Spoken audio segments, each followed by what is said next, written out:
Hi, everybody. Hi, everyone. I hate this new camera. It's not it. Guess what? It isn't the new camera. Then, It's no, literally but the why old am I camera. looking 45 feet down? I don't know, Seth. I guess we can do. Is that better? Again, why focusing on my rack?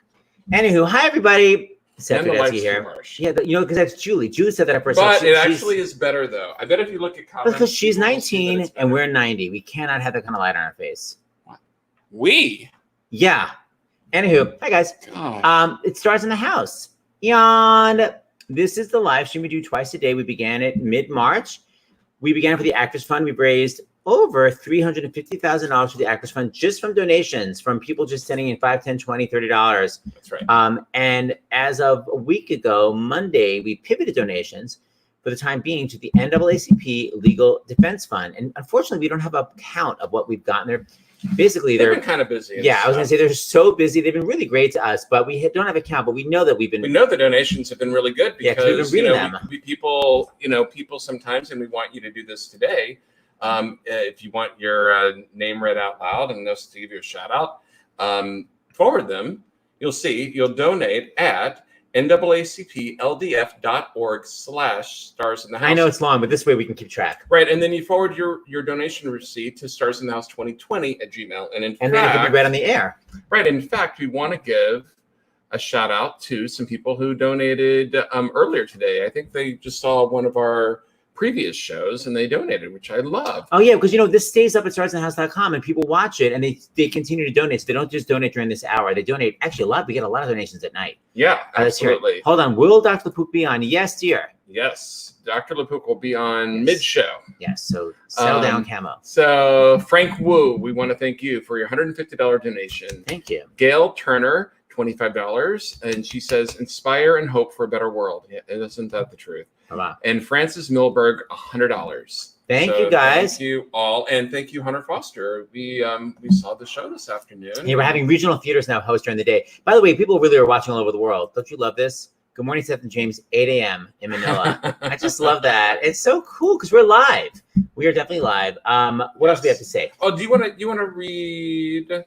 Yeah, with NAACP because it's a lot of initials. Because we are going to have someone from Legal Defense Fund. They're planning on having someone this week come and speak with us. And tell us kind of the latest update. But here's what they actually are. NAACP Legal Defense and Educational Fund, Incorporated, is America's premier legal organization fighting for racial justice through litigation, advocacy, and public education. LDF seeks structural changes to expand democracy, eliminate disparities, and achieve racial justice in a society that fulfills the promise of equality for all Americans. And don't forget, it's NAACPLDF.org/starsinthehouse. Speaking of equality, I know we're all like benefiting 501c3s here, so we don't get into politics. But voting is not political. It's about our rights as Americans. And definitely the stuff going on in Georgia was concerning, to say the least, today. And I know the polls are still open down there. But I had a friend of mine remind me to say, check if you feel, just double check. I should have the website on, but there are ways you can check to make sure you're registered to vote. I mean, not in Georgia, anywhere in the country. Yeah, it was just a reminder. Just check in case you're like, of course I am. People can take you off the rolls and you don't really realize it. So yeah, just check to make sure you're registered. And we'll look for the website. I'm sure someone in the comments will say what the website is where you can check.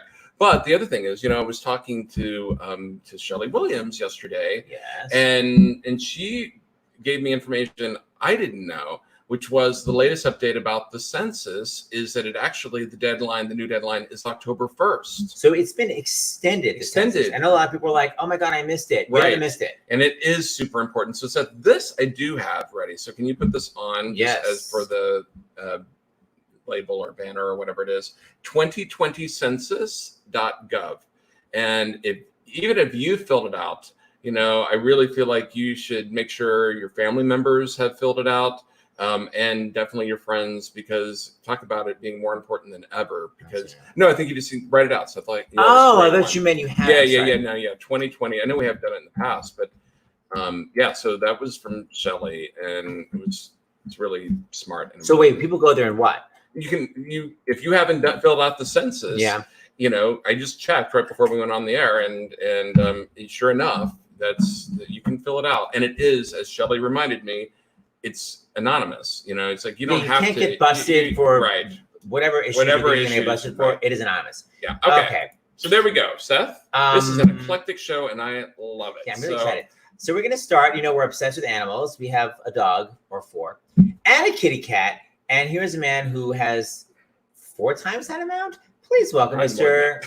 Wait, 4 times 4. Oh my God. Only 16, Seth. 8. He has 8 times. All right, here we go. Bill Berloni. Hi, Bill. Hey, guys. Good to see you. Good to see you. We love seeing you. Let me just start from the beginning. Bill, by the way, helped us. We got one of our dogs from Aruba. We were on a cruise, picked up a dog, Chrissy. She was amazing. You helped her so much with the Humane Society. You cured her. She had so many issues. I will say she's now discovered how to pee in the house. You didn't tell us that was going to happen. Would you take her back? Why you didn't give it to us? Absolutely. I'd take her back and retrain her. She's a good girl. She is a good girl. All your dogs are so lucky to be part of your household. Well, thank you. But I would say your dogs are lucky to be part of your farm. How many of the dogs up to now, Bill Berloni? Well, we're up to 25. All live in the house with us. Occasionally, not the only with a problem like that. No. Hold on, your Wi-Fi just got bad. Occasionally, what happens? Occasionally, them pee in the house. Oh, they do pee in the house. By the way, how many dogs are allowed to sleep in bed?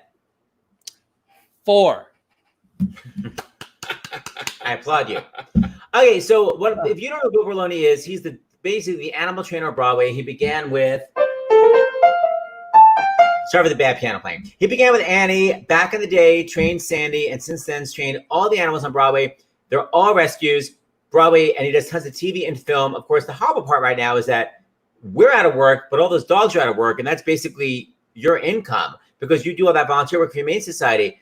There is literally, Bill's not gonna say it. There's actually a GoFundMe to help all those animals. If you go to GoFundMe and look up Bill Berloni, you can help all those animals that have worked so hard for us, that brought us so much joy on Broadway. The Bruisers from Legally Blonde, the Sandys from Annie, the Bloodhounds from those dogs cannot apply for the pandemic unemployment insurance fund. And they got to eat. Go to GoFundMe to help those poor doggies. They've all been rescued. They're not purebreds. They're all rescues. Bill Berloni, you have Winn-Dixie in your house, don't you? We do. Yep. His name is Bodie, and he plays the role of Winn-Dixie. Because of Winn-Dixie was a movie, and now it's being made into a musical by Nell Benjamin, writing the lyrics. She wrote, of course, Mean Girls and Legally Blonde, and the music, Duncan Sheik, who wrote Spring Awakening. So I remember when that show got amazing reviews out of town. Is it bound for Broadway? What's the deal? What's happening? Yes, we're actually, waiting for Broadway to reopen and hopefully find a house that we can come and bring this message of hope to. Because of Winn-Dixie is based on a book that its touchstone at its core is about love and healing and a community coming together and really finally getting to know one another. And it's all because of this one animal. So, it's certainly timely for what's going on now, community and coming together. And the doggie's name is literally Winn-Dixie. That's the name of the doggie. That's the character. His name is Bodie. So I get it. I won't call myself. But my point is, isn't it the first dog, the only time a title role has ever been given to a dog? Isn't this like a big deal? Yes. It's the first live performance where a dog is actually the star. Love it. Sandy had 13 cues. Winn-Dixie has 125. And it takes 4 trainers to make that happen. So it's really something to see. I'll tell you who couldn't be Winn-Dixie's understudy, Chrissy. Her only skill set, peeing. Driving me up the wall. Well, now barking. But... Okay, so she learned how to bark too. So tell us why. I saw the great video today. Yeah, we loved it. Yeah, why did you guys decide to make this wonderful video? And what is it? It's the closing number of the show. We were lucky enough last summer to be the summer show at the Goodspeed Opera House. And this is the closing number. And of course, the Goodspeed Opera House is where I got my start. Right. But it's, Winn-Dixie has come into town and brought people together. And at the end, they sing about what's so important and how what I got is you. Let me just say something. I know you keep emphasizing your dog's name is not Winn-Dixie, it's Bodie. What I always enjoyed when I was a kid, I'd be obsessed with somebody in a show like Susan Johnson and Most Happy Fella. And then I was like, oh my gosh, Susan Johnson was also in Whoop Up. So my point is, someone just claimed that Bodie was also in Peter Pan Live. Is that true? That's true. That was his debut. So he had to be called, not Tiger. What's the dog's name? Nana. So he literally he knows how to respond to different character names. He does. And he co-starred with Kristen Borle and Kelly O'Hara, and he helped Kelly get over her fear of dogs again. She mentioned that she was so scared of dogs because she had an incident, and then Bodhi.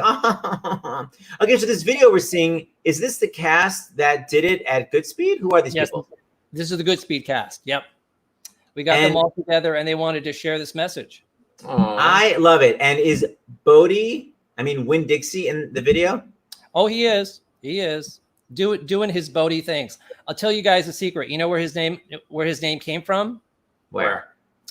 The name of the corporation we have is BOWD, because of Winn-Dixie LLC. Where did you find Bodhi? He came from Salt Lake City, where he was on Craigslist. They were looking for a home for this big, out of control dog, and that's where my wife Dorothy found him. And I went out and saw him, and I just saw a star in the making. I love that he was out of control, and now he has 100 Qs. Hey, Bill, before we go to the video, how many miles do you have on your car? Oh, millions. Because we drive everywhere. We never fly them. All my trainers, That's my drive point. everywhere. So you drove to Utah to get Bodhi? I flew out, but then I drove back. Okay. So. Wait, with that giant dog in the passenger seat with a seatbelt across his chest? No, actually, he was in the back of the minivan with his head over my shoulder, just drooling as we were driving. So, by the way, there's one clip. I didn't know that was Bodhi. There's one clip in this video where you're reading and there's like a doggy laying on you. Is that Bodhi? That is. Yeah. That's what we do. That's where he loves to be, just on my lap. All right, so here's the song. It's from Because of Winn-Dixie, and this show is Broadway Bound. Here we go. Enjoy. Hey, my name is Duncan Sheik. I'm the composer of Because of Winn-Dixie. Nell Benjamin and I wrote this song for the end of the show. It's about appreciating the little things, the simple things, but the important things in life. It's about the closeness of family, both human and canine, and being together with family, but not getting on each other's nerves. This song is called What I've Got, and it's sung by the cast of Because of Winn-Dixie. 1, 2, 3, 4.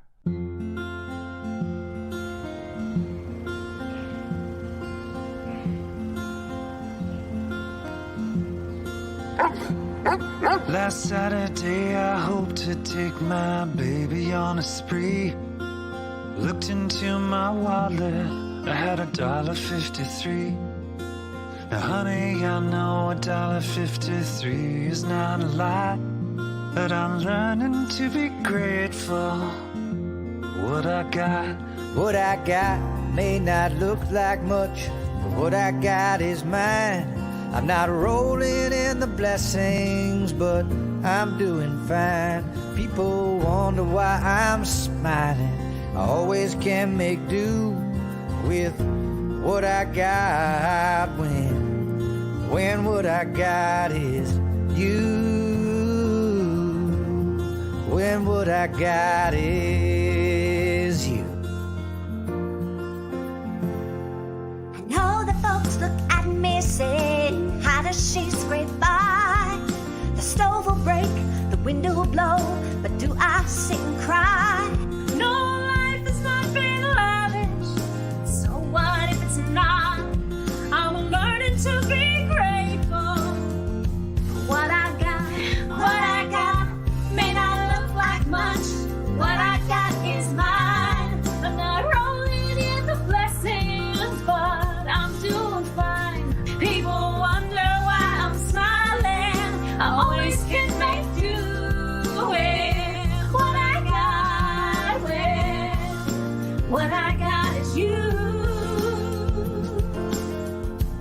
Yeah, what I got is you. Lots of people who have more think I'm pitiful and poor. Honestly, I disagree.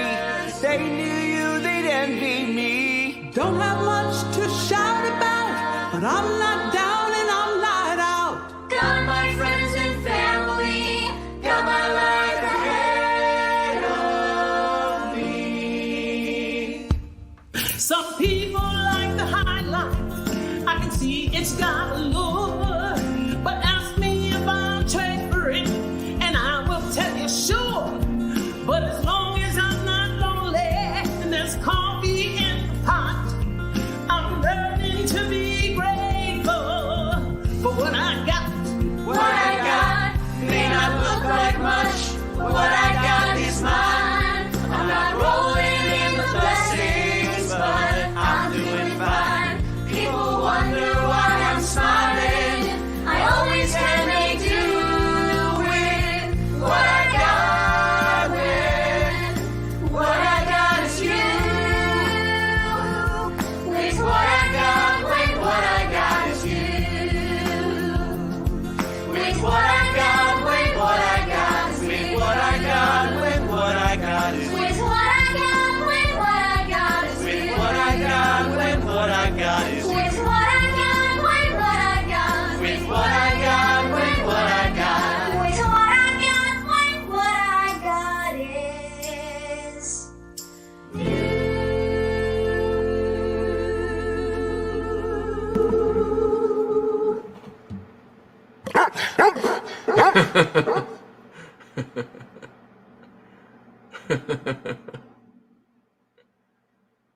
Good boy. Yay.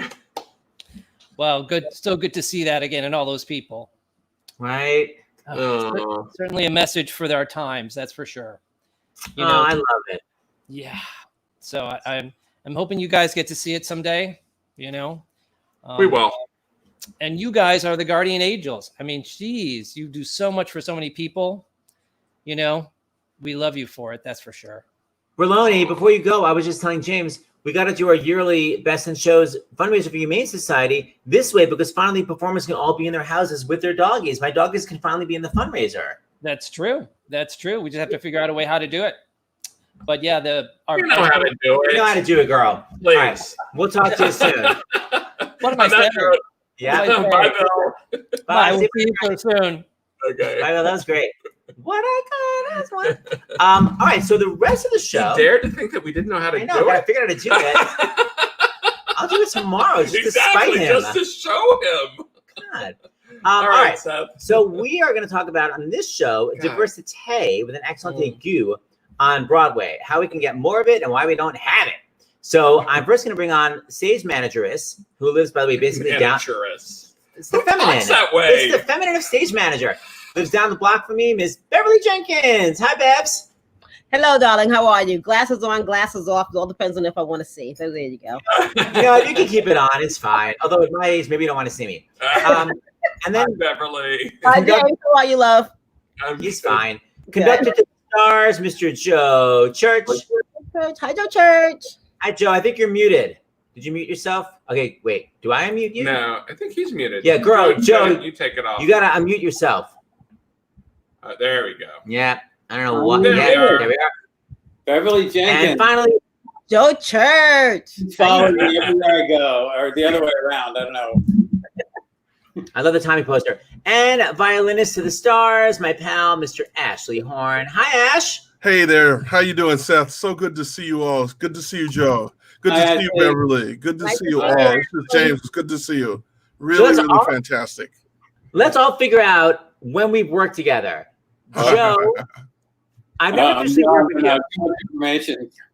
I think just Joe, I was going to audition. I was called in for the national tour of Tommy, and basically my therapist told me not to go. She was like, you just started therapy. She's like, you can't go on the road. So that was the closest. It was it Cousin Kevin, I would assume? Very nice of you. No, it was to play for, I think, Janine's book. To play. I'm Cousin Kevin in real life. I know you are. That's why I was asking. Thank you. Bev and Joe, when did you guys work together? I guess Lion King was the first, right? Mm-hmm. And Lion then, King? Right, and then Heights. And then Heights. And then Amazing Grace. And then Amazing Grace. Amazing Grace. Mm-hmm. Now, by the way, Joe and Beverly, we are all over 40 because we guys abbreviate with one word from a show. The kids now say ITH to mean in the Heights, but we're old school where you take a word and you say Heights. West Side. West Side. WSS. I can't. It makes me crazy. And Ash, I worked with Ashley at first on the producers. When have you worked with Beverly or Joe? Did you guys ever work together? I'm not really sure if we worked with. I know who he is. We've met because of Susan, but other than that, I don't think that we have. I don't think we've ever worked together, and I don't think I've worked with Beverly as well. I don't think so. Yeah. I feel like, although Ashley, did you play? Which of my big Actors Fund concerts did you play? The ones you ask me to play. I always do them. I know. I feel like you did chess, but did you do Dreamgirls? Yes, I did. If you did chess, you did Dreamgirls. Yes, and I was there as well. Yes. Beverly was a stage manager. When we did with Douglas Sills, that was another one we did. On the 20th Century. And that's all fun. And yeah, I remember Dreamgirls. That was fun. Oh, that was all of your productions are great. All of them. Stop. Okay, let's go back. Truth. It's good violinist. Beverly Jenkins, let me talk about diversity, because there's a lot of talk about performing diversity, and I think it's definitely on the rise, but I would definitely say basically every other field on Broadway is like a sea of white. So and a sea of men. Yeah, and we were talking about that, Beverly, of just like we just started really, I mean, it's one of the things where I've woken in the last few weeks of really looking at like lighting designers and sound designers. And it was when we were watching all of that. It isn't just diversity casting. We're talking about the whole picture. No, I'm talking about the casting offices. Oh, yeah.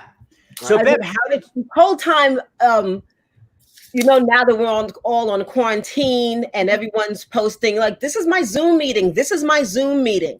I hope that now in this time of quarantine, in this time of wokeness, that people will look at the pictures that they're taking of their offices in their Zoom meetings and noticing what's missing. Because I'm not there because I'm someplace else. So I can't fill every spot, you know. Lisa Dawn's not there.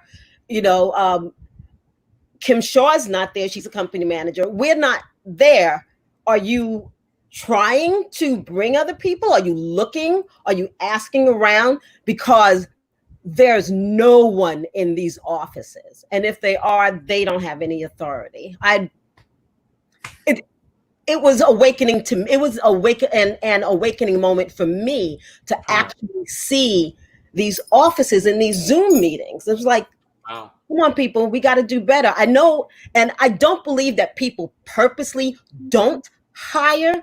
They just hire what they normally see. They hire who they know. And we all, myself included, have to break out of that box so we can teach others, so we can bring others into this business of theater. Theater's the place where it should be happening. I understand if it's not happening where, you know, where people don't care about each other, but we are a business where we actually and honestly care. So we should be showing that, not just by, okay, I'm going to shut up now, but you know. I love it. But go back for a second, Beverly. You know, I get it why, you know, I want to perform and be a musician, and James and Joe and Doug, like, who goes like, I want to be a stage manager? Like, when did that moment happen that you thought that? I want to be control freak? I can give you the date that it happened. Oh, wow. I will age, because I just spoke about this earlier today. I will age myself. I'll tell everybody how old I am. I don't care. But it actually happened on January 2nd, 1983, is when I was, let's go back in the olden days. I went to Howard University. Go Howard, HU, you know, went to Howard. I was an acting major. Lewis Johnson came down. Lewis Johnson, God rest his soul. He came down and he was directing and choreographing The Wiz. And so, you know, all of us right out of high school, we're going and we're performing and blah, blah, blah. Beverly Jenkins found out that though she had an okay voice, nothing wrong with that. She could do her little acting, but Beverly Jenkins was not a trained dancer, but she moved well. So all the trained dancers in my freshman class got all the ensemble spots. And so my freshman advisor later told me, this is when they were in the little meeting, casting meeting, they were like, what do we do with her? That I would be her. And they said, and she said, she's my smart one, make her a stage manager. So I'm like, fine, I don't care. You know, I just need to be around it. And so on January 2nd was a production meeting. And when I walked into that production meeting and I sat down, and I saw and I listened and I learned that that's where theater for me happened. That's where it was. That in that production meeting, that's where you learned where the music director had to speak to the director, and the director had to confer with the lighting designer. The lighting designer had to confer with the wardrobe.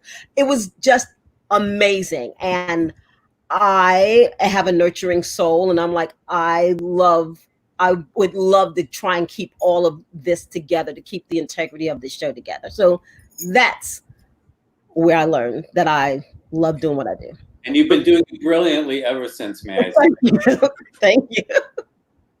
How many shows? How many Broadway shows, Bev? I think it is 27.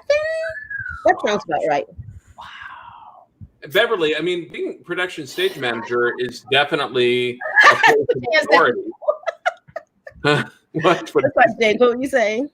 I said being production stage manager is an not an authoritarian, but a place of authority in the theater. I mean, did you ever encounter anyone saying, I'm not going to do something, and you maybe perhaps thought it was because you were a woman or because you were Black? I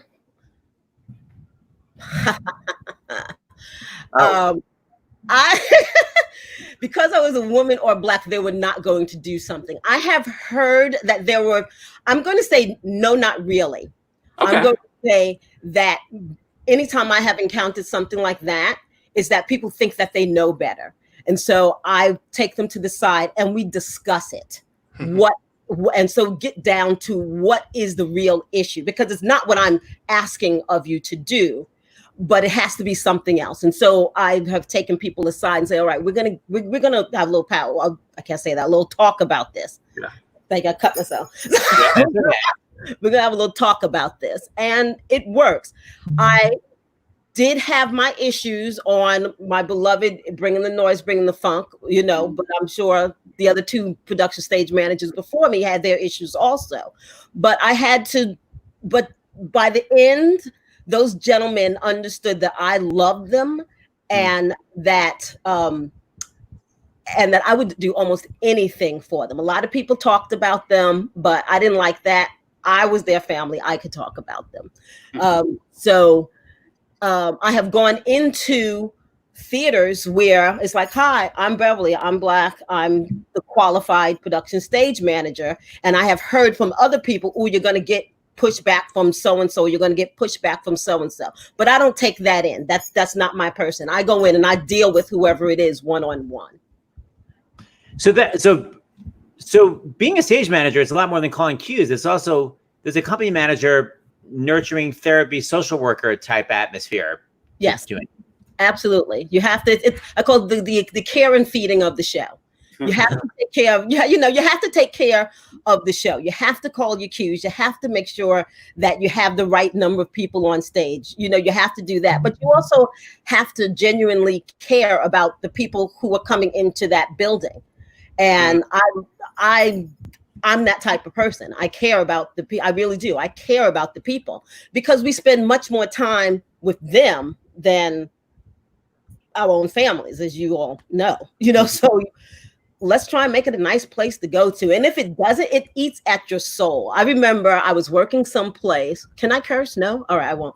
I was working someplace. I won't say the place was, and I absolutely hated it. It was not on Broadway, I will say that. I absolutely hated it. And I remember standing on the platform waiting for the A train at midnight, and I just yelled and grabbed my balls and said, suck my balls, as loud as I could. That's what I did. You grabbed your what? My balls. I grabbed and that's how, yeah. Oh, yeah. Okay. Moving on. Moving on. That's not the place to be. So shortly thereafter, I was gone from that place. You pieced out. Yeah, so I have to. Joe, you're a conductor. And when I first began in the business, I remember as a music director, David Saint saying to me that you're like a father figure to the cast. It's interesting. All of us authority figures are like parental figures, but especially for you conducting the orchestra, you really lead the orchestra. You really are a father figure to them.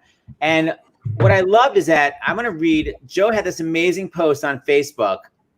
It was about when you were putting together the Lion King orchestra. You were the conductor of Lion King, right? Yes. So Joe wrote, 1997, Disney Theatrical, Michael Keller and I, can I read this, by the way? I just realized. Okay, good.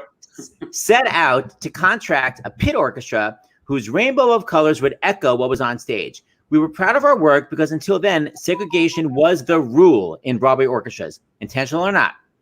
Since then, I've seen precious little effort to accomplish this same goal. The underrepresentation of African-American musicians and music directors on Broadway is appalling, considering the professed inclusivity of the industry. The music world has made tremendous strides. Who the hell? I think it's Ashley Horne. Ashley, girl, you got to silence your damn notifications. You are upstaging my dramatic reading. The hell? The underrepresentation of African-American musicians and music directors on Broadway is appalling, considering the professed inclusivity of the industry. The music world has made tremendous strides in the inclusions of Asians and Asian Americans and women. Blah, blah, blah. But the same cannot be said of African Americans. Wake up, Broadway. Then it says, why do I feel that if I call out the theater industry for its racial biases, I will never work again? You know what? It's worth it. That's the end of it. So, well, I'm not working anyway, so it doesn't. But we're not working anyway. No, now exactly. I love that you wrote that, and I agree with you. It's like I've been in at least 10 pit orchestras, 15 pit orchestras on Broadway, and I'm like, I had to think, I'm like, Ashley, like there's so few Black people I've worked with on Broadway. So, Joe, as a leader, what's the deal, and what can we do to change it? Well, first, let me correct one thing, and I was kind of corrected by a dear friend of mine, Cecilia Hobbs Gardner, who I'm sure Ashley knows, a great violinist and a very outspoken person in many ways. We've been friends for years. He was in the original Tommy Pit, and actually during the musician strike back in 90, whenever it was, 4. Boy, did we, lock horns. But she taught me so much from that, and she's taught me again, which it wasn't so much segregation as that it was like there were Black shows and there were white shows. And if it was a white show, it would have a white pit. And if it was a Black show, it would have a Black pit. And it was sort of like that's because the contractors of the Black shows were hiring Black musicians, and the contractors of the white shows were in the same kind of, I don't want to say old boy network, but let's face it, it's a bunch of old Jewish men making a lot of decisions about Broadway, from the Niederlanders on down, and the Schuberts and everybody else, including the music coordinators. Yeah, well, yes, music coordinator was not Jewish. What's his name? That Italian. Michael Keller, you're right. It's not No, the old guy. That guy. Okay, but I'm not calling out names. I was just obsessed because he's the only one who ever hired me. John Monaco. John Monaco. Yeah. Monaco. Yeah. I'm just talking about the old boyness of the network, and they're all kind of products of the same theater world and theater history. And like Beverly says, it's not so much that they're not deliberately not hiring, it's just they're hiring the same people that they've hired before. And we're going to have to make an outreach. We're going to have to affirmatively act to correct this, because it's been under-corrected for so long. But it also has to start earlier. It has to start, as Beverly said again, it has to start with the opportunities for kids of every socioeconomic background, race, creed, and color, to be educated in the kind of things that you're required to know in order to go into the theater. I mean, she really had this wonderful, epiphany when she went into this meeting. How many young kids are offered that opportunity, to realize they might want to be a stage manager or a lighting designer or a music director or something like that. And so it has to come at kind of the educational phase. It has to come from parenting. It has to come from the way we kind of shift our view on who can do what out there. And in order to make it work, we're going to have to make some active choices. Again, I feel like I've been overly passive now my whole life. I will never say that I'm woke. I can't be woke. I'm a 100-year-old man who was raised, kind of by intellectual academic parents in Greenwich Village. And we were the hippest, most liberal, hyper-liberal people you can imagine. And yet when I look back at my childhood, we still made all these assumptions about race and ethnicity that were just simply part of our lives. And it wasn't that we felt any hatred or any disdain or any fear. Probably we did feel fear, but we didn't look at the opportunities to really correct this. I marched with people back when I was a teenager. I marched like crazy, and I see people marching again, and the cynic in me says, oh my God, it's not going to do any good. But it feels a little bit more now like a movement, like we've identified some things that can be done, rebudgeting city budgets so that the police don't have to do so much, and social services can do what they have to do, and those sorts of things. We take some power away from them. And boy, we passed the civil rights legislation. What was it, 1967? But talk about wake up America. Geez, what the heck is going on here? So we're going to have to do some more active things, I think, than we are used to doing to make things happen. And Broadway is absolutely no exception. I want to before we got to bring in our doctor in a minute, but Ashley, I just want to say, I just read some school district in Massachusetts just cut their arts program. Right. It's so devastating. I don't think I know any black men that play the violin. If I know any black guys that are musicians, they're always like trumpet players and drums. So how did you get into violin? Well, it's very funny. What's his name? Not George Foreman, the guy who broke Muhammad Ali's jaw. That'll tell you a little bit how old I am. Came to my elementary school. Ken Norton broke his, and so after he broke his jaw, he came to my elementary school, and my friend John was playing the piano. He played Fur-Elise for that assembly. So I was so jealous because I had started piano before he had, and I had given up because my parents always put the piano in the front living room, and there was a big picture window right in front of right next to where I was practicing, and all the kids would play out in my front yard. And when you're 4 or 5 years old, you're not interested in practicing the piano, while kids are playing football in your yard. So that wasn't cool. But this happened in 3rd grade. So I decided I wanted to go back to music. My parents ignored me. Lady came to our school and said, we're going to start an orchestra. And I said, I'll be there. I can do it. I can read music. I could still read music. So they gave me the cello. I was the smallest guy in my 3rd grade class, if you could believe that. No, you're so big. You're tall. But I was short and tiny at that time. I stayed short for so long, my little sister caught up with me in growth. But what ended up happening was they said, you can't take the cello, it's too big for you. So they gave me a violin instead. So I scratched and scratched and scratched until my mother got me a private teacher. And she was gorgeous. So even in 4th grade, I was very, very interested in going to my violin lessons. So I practiced and did what I needed to do. And after she left to go to school, they got my next violin teacher, and he beat the tar and stuffings out of me until I played. So it was onward progression from there.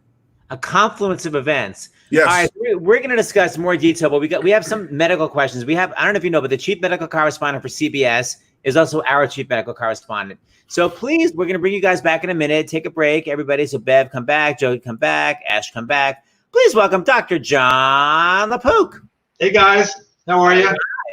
How are you, Dr. John LaPook? Always better for seeing you guys. I feel it's so funny. I just realized we haven't been together in person in all these months, but I feel like I guess I do see you all the time. You're sick of me. No, but it's so funny. I feel like I see you all the time, but I realize I'm not really actually physically with you. All right, so we have questions, right? Well, I think that Dr. LaPook, I had texted you about one of my concerns, but you can take it from there because you. Yeah, so there was a real big miscommunication that happened within the last 24 hours, which had to do, and I'll give you the bottom line, folks. Nothing changes. No recommendation changes. But people thought it changed because the World Health Organization said that basically it's rare to have COVID-19 spread by people who are by asymptomatic spread. Asymptomatic spread. Well, like what the heck, right? We've been told by the CDC and others that it's people right before they get symptomatic, they're infectious, and you may not know it. So today, like the world erupted of public health. I mean, you didn't feel it, right? But I can tell you that the world of public health people erupted. I actually was going to do a piece for tonight's CBS Evening News. I interviewed Dr. Ashish Jha, who's the director of Harvard's Global Health Institute. He's fantastic. By the way, I did our piece, and then the piece got killed at the last second because there was breaking news having to do with Georgia's election and some other stuff. That's the evening news. But you guys get to hear it before anybody else. And basically what he said is this, bottom line, asymptomatic. There are about 20% of the people who are infected with COVID-19 are asymptomatic, meaning they never have symptoms. Never. Those people, it's hard to know how much they're spreading, but it doesn't seem to be a major driver of the pandemic. Then there are people who are pre-symptomatic. Exactly. Pre-symptomatic. So they're asymptomatic, meaning they don't have symptoms for the 2 or 3 days before they become symptomatic. In fact, everybody who eventually gets COVID-19 was pre-symptomatic at some point. They didn't have symptoms and then they had symptoms. Right. It's those people who are pre-symptomatic, who we know they shed virus for 2 to 3 days. They can shed a lot of them. They can infect people when they're feeling perfectly fine. And that's why you have the recommendation to wear the face mask. Because it's those person, the person who's sitting next to you, as Dr. Jha is great, by the way, J-H-A, Ashish, A-S-H-I-S-H. Google his name and read what he has to say about everything. He's really great. And he explained, basically, put it in such good terms. If you're at a diner and you're sitting next to a guy and the guy looks like he's perfectly fine, you don't know whether he has no symptoms, and he's never going to have symptoms, he's fine. He has no symptoms, but he's infected, or he has no symptoms, but he's going to get symptoms tomorrow or the day after, and he will be shedding virus. You don't care. You have to protect yourself, and he should be protecting you. So you're wearing the mask to protect him. He's wearing the mask to protect you. And you may get a little bit of protection yourself directly from the mask. It's not clear. It depends on what the fibers are, what the mask is, how many layers, yada, yada, yada. But let's just clear that up. It was really a very big misunderstanding. And the WHO, to their credit, walked it back today. They said, here's what we meant. I know that was confusing. Here's what we meant. There you have it. So it's the same story we always have, that the whole taking someone's temperature doesn't mean anything. They could not have temperature and be spreading the virus. It only means something if they have a fever. They have a fever, that's another layer of protection. I think what everybody has to get used to is this concept of layers of protection. So there's taking a temperature, we're returning to work, there's wearing a mask, there's washing your hands, there's not touching your face, there's when you're indoors making sure there's ventilation. So if there are these aerosol sprays, which we've talked about, we don't know to what extent they contribute normally past the 6 feet. The CDC says if you're within 6 feet, if you can't socially distance, then you should wear a mask. But after that 6 feet, it's a harder recommendation to get anybody nailed down on. So people have to make their own decisions about their risk tolerance. How vulnerable are you? Are you somebody who, if you get sick, you're going to be in one of these categories? And then it's safer outdoors than indoors. And Dr. Jha said today that the summer, we might expect normally for the cases to go down. The sun is something that we think can actually kill the virus. We don't know to what extent. Heat and humidity. And yet in places like Singapore, they still had an outbreak. So we can't rely on that. But with everybody going back to work now and a lot of people not wearing masks, and with states that have increasing cases opening up nevertheless, it's magical thinking, I believe, to believe that we're not going to see a spike. And come fall, we really may see another wave there. The question is, what's our appetite as a country to do something about it? And I hope that just because it's out of the news right now, there are other really super important issues, that obviously we're dealing with right now. But remember, just because it's not in the news doesn't mean that we don't have a pandemic. Was that enough double negatives for you? But basically, we still have a pandemic, folks. And Tony Fauci said that today in an interview. He's very worried about people becoming complacent, as am I. Okay, well, I know you have a heart out like a minute ago, so there are questions from people that are watching, but hopefully you'll be able to be with us tomorrow. Betty Buckley's going to be with us tomorrow, and hopefully you can join us and answer these questions then. Yeah, I will. And sorry, I do have the heart out. But somebody's going to call 1 minute ago, as you said. Yes. All right, guys, take care. All right. We will see you tomorrow. Thank you, Dr. Lepook. Bye, Dr. Lepook. So did you hear that, guys? You can be next to someone who's acting completely healthy, and they could be giving you the virus. So you can definitely get it from someone with no symptoms. Yeah, I mean, I definitely was, with the protests, for the most part, people are wearing them. But God, it's heartbreaking when I see people not wearing the masks. It's out there, people. Please, God. Yeah. All right, let me bring back our fabulous crew, Mr. Joe Church, Bev Jenkins, Ash. So, Ashley, we were talking about you playing violin. So, like I said, I had to rack my brain to think of anybody in pit orchestras that's Black. What's it been like for you being like, has it felt different? Like, have you faced any, like, what's the deal? What's it been like for you? Well, it's not so bad. First of all, I'm not unique. I have others, Belinda's there, Cecilia's there, Orlando's there, of course, and if Philip is there. So, I'm just speaking even just string players. So we've always been there. Yeah. It's just that, it's very seldom that we all get to work together. Very seldom. We have to basically get our own work when we do that. If we get a chance to do that, and I don't want to forget Sandy or Melanie as well. They're there. And of course, Gail Dixon has passed on.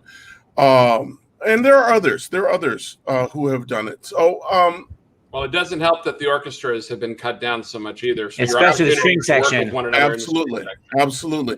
But I think that is there racism on Broadway? I haven't really found a big spike in it.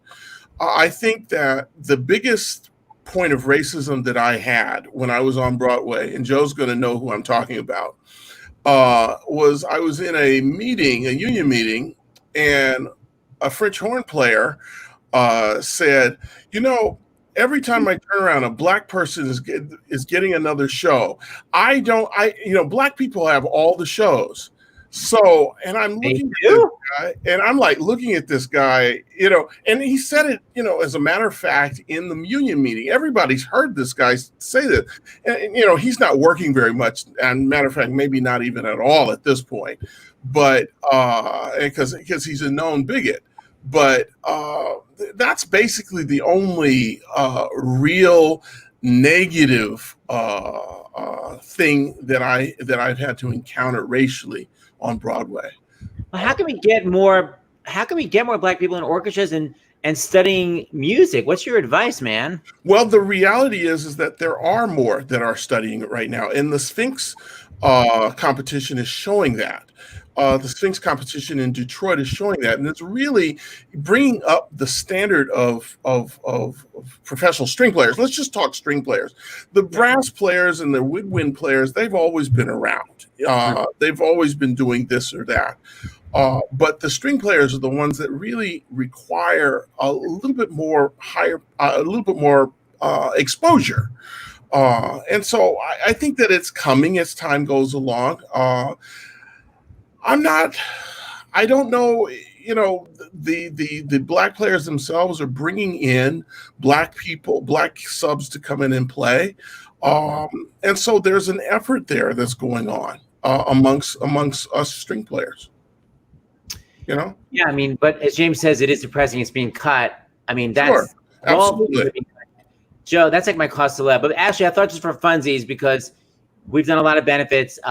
Ashley was in the piece that James and I put together after the shooting in Orlando. I found a clip. You see a little feature of you playing the violin here. This is Broadway for Orlando. We're all in like summer. It was recorded probably exactly this time. Yeah, right. We're all in our summer outfits. Here we go. No, not just for some, but for everyone. Lord, we don't need another meadow. There are cornfields and wheat fields enough to grow. There are sunbeams and moonbeams enough to shine. Oh, listen, Lord, if you wanna know, if you wanna know. What the world needs now is love, sweet love. With my tie-dye. I love it. Yes, it was this summer. I love so, it. Bev, how can we get more people of color into your position? Do you have any kind of like stage managing mentoring program? Well, a lot of us who are already here, myself, Lisa Dawn, Narda, we have our hands reaching down. That's the main thing. For those of us who are in these positions, of people of color, Black people, because that's what I am, I have to use my position to reach down and train, to show people, yes, you can, to educate my fellow stage managers, or to help and assist my fellow production stage managers who are hiring in finding people, because they just don't know them. They don't know where to start. And I actually appreciate that. If you don't know, ask. Someone can help. But if you don't ask, you're never going to meet them. And you will be sitting here 5 years from now saying, how do we get more? Well, ask. Simple as that. I have one thing to ask. The one thing I would think that would help is, because we work through a contractor, a music coordinator system. There aren't any Black music coordinators. Yeah, that's something I wanted to bring up as well. Actually, they're just simply not there. And here's another idea. Let me just toss this out there. What about an all-Black Tony orchestra next year? What about Kenny Seymour or Joe Joubert or one of our Alvin Hoffer, our wonderful African American music directors, doing that show for a change? And let's have Billy Porter host it while we're at it. And please, that's sort of a no-brainer right there. Let's not even go there. But let's maybe like throw it against the wall one year and make sure that people see. What we can do, and it doesn't sound any different at all. It may even sound a little better, and who the heck knows? And something like that. And again, the same contractors are contracting every show still. There's not a lot of change. I do know that off Broadway, Tomoko Akaboshi is making an extra effort, but these are tiny orchestras, and it's hard to crack. When you're two or three, when you're just 2 or 3 people, it's not the same. Music coordinator on Broadway is not just hiring, but coordinating, doing the load-in and doing the seating and doing all those other things. And that becomes a position of power. I would so encourage someone from the rank and file to come out and try to take a position like that. How do you do that? Is there one of your friends that you can say, don't you want to be a music coordinator? Yeah, asked you, don't you want to be a music contractor? Oh, wow. I mean, talk about a change. The fact is we don't even really know how that is done. I know. And the other thing, it's that's on purpose. That's on purpose. And we don't know. We don't even know the channels to even do that. Let's say, for instance, there was somebody who did that. Now, I'll give you an example of what happened last year that was groundbreaking. So a friend of mine, Stephanie Matthews, has a good friend in Hollywood. His name is Hans Zimmer. Oh. And so she's a Black player. She's a Black violinist. And she came up with this idea, and Hans Zimmer said, let's do this. So they hired, I guess, maybe 50%, I think, Black orchestra to do The Lion King. The new Lion King. The new Lion King. And so we flew out. There were people that were coming from South Africa to come and do this thing, and we got extra money to have a place to stay, and we went out and we had a grand old time doing this movie, and this is with Hans Zimmer, and Lebo M. I've got to put his name in there. You cannot discount Lebo as a part of the music of Lion King. And obviously he overlooked his role, and this is so tremendous. And Disney at first overlooked him, and he had to sort of fight for a vision, for a place in that creative, pantheon. And he found it. That show is the heart of that show, the DNA of that show is from Lebo M and the Rhythm of the Pride Lands, and the music that he contributed to Hans Zimmer's score when they were first writing the Lion King score. Sorry, I didn't mean to interrupt you. No, you didn't interrupt at all. It's all good. So, I'm just thinking that, I don't know who would want to be a contract. It's a very, very powerful position. And we don't even really know how. I mean, I assumed everybody puts in a bid somewhere, just like a government contract. We don't even know who to submit a bid to. I really just don't know. It's interesting.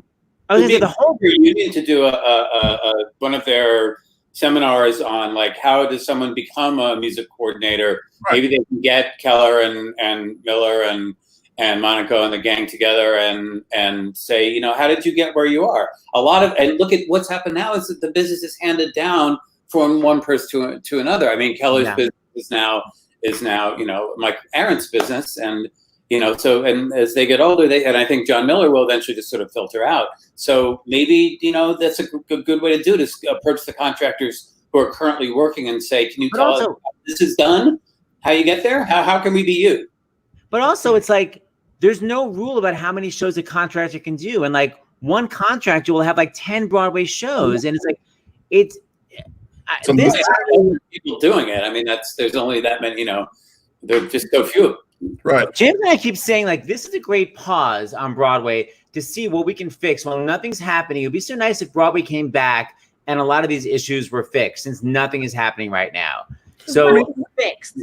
It's not going to be fixed by the time we go back. Correct. Even if we go back until a year from now, it's not going to be fixed, but it will have started. The change will have started, and the change is going to be positive because this generation, because I'm an elder stateswoman now, but this generation under me, I am under me, they are not taking it, and they've also been raised differently than we have.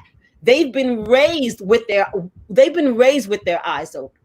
They have been accepting of people of color all around. They have been accepting of the other community, the homosexual community, the LGBTQ. Get all my letters right. They've been totally accepting of that. It's a new generation. It's closer to their norm. So in this time where we are now, and they are seeing this outrageous behavior by people who are in authority, they're saying, no, it's time for you all to come to where we are. So they're going to lift up our community, and our community is going to be better. And our community should be a leader in this. We shouldn't be lagging behind. You're here. We'll be lagging behind. I love all the sass. Okay, 2 things before we go. So Beverly, just for 2 seconds, when we first worked together, yes, you started telling me that you tracked me down. Can you just tell me the actual story? So go from the beginning. I want to hear it. This story. First off, before I even start, I want to say, don't forget about Marika Hughes. She's in my show, Hadestown. She's our cellist. Anyway, just want to give a shout out to her. So I was in April of that year. I was reading in. A friend of mine read in Variety and said, look, and sent me the article. And it said that Seth was doing 20th anniversary of Dreamgirls. And I said, that shit's not happening without me.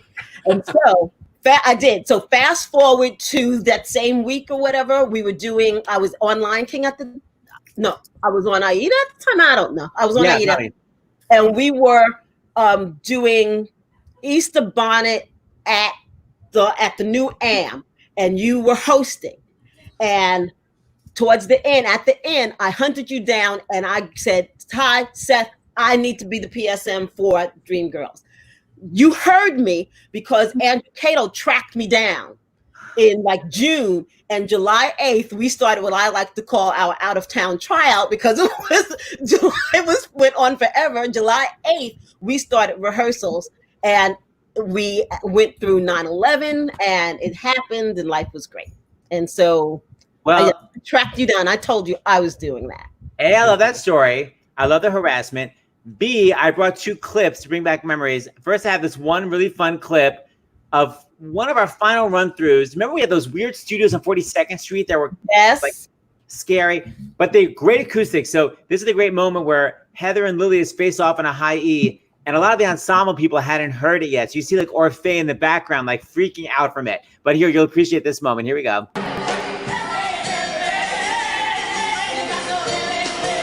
Oh,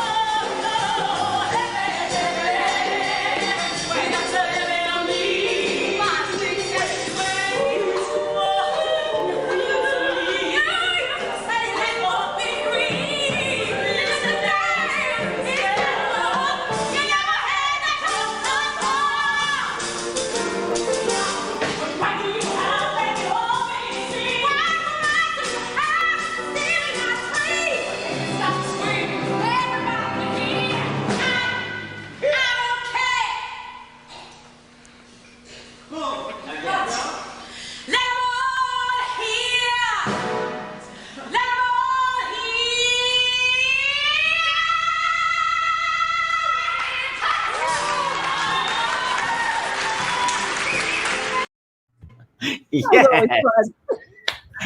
And then I have one clip of the actual performance. I had Rosie O'Donnell hold a camera during the performance and film, but Rosie also had a crush on Heather Headley. So during all the group members, it keeps going to Heather for no reason. I'm like, she's not the star of this part of the song. So anyway, here it is. Before the song even ends, you hear the audience start clapping. But watch how Rosie keeps going to Heather. Here we go.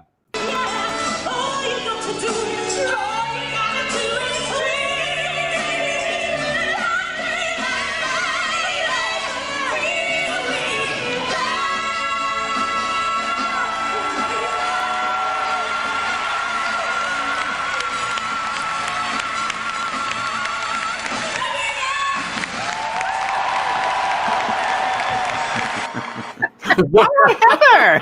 Rosie O'Donnell knows that. She knows that show like the back of her hand. She knows who the star of that number is. I can't. I'm out. All right, before we go, Ash, I hope you're tuned up. I got to hear some actual. All right. What are you going to give us? I'm going to play a little 2-minute piece by Coleridge Taylor Perkinson that I did the world premiere recording of. Ooh. Which I really like. I won't be able to hear what you guys have to say, but because I'm going to take my mic, I'm going to take my hands off. Anyway, like that. Okay. We're going to go off screen. All right. Very cool.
Wait, headphones back on.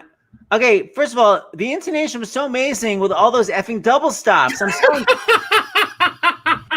Oh my god, That's why you hire me, dude.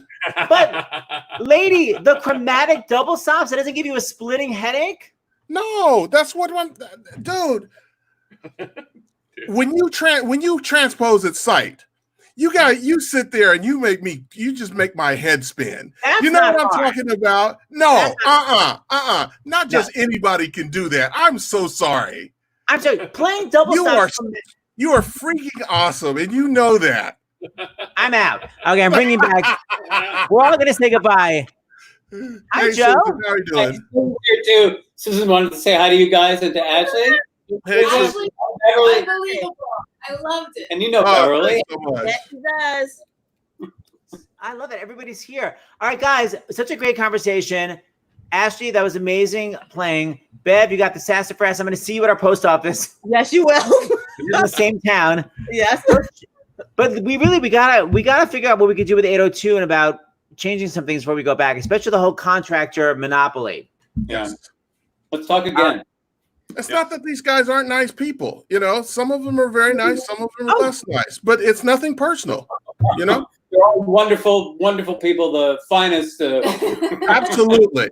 Absolutely. They are, but it's like it's not their fault the system is broken. It's like they're great. Right. I mean, Beverly, Paul Castry waited a full hour to finally say, "Hi, Beverly." The hell took so long? So guys, tomorrow afternoon, Plays in the House is free speech, continuation from last week. 2 p.m. More wonderful people. A new play, 8 p.m. tomorrow night, Betty Buckley. So be there, be square. Guys, you're all amazing. Thank you for everything. Thank you so much. Thanks for everything Thank you do. Thanks for having us. Thank you. You are awesome, Seth and James. You guys are absolutely fantastic. Okay, we're gonna run our final credits. Okay, what are you gonna play? Or maybe Ashley needs to play us out. Yeah, Ashley, you want to play us out? You got any violin for us? Oh my gosh. We're putting them on the pressure's spot. on. Oh, the pressure's on now. Oh my gosh. Triple stop. I'll play something completely different. How's that? Okay, we're listening.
Hey there, guys. You still got it, Ash. I do my best. Thanks so much, Seth, for this Thanks, opportunity. everybody. So great seeing you. Waiting for the Bye-bye. string. Bye, Joe. Bye, Ben. Bye.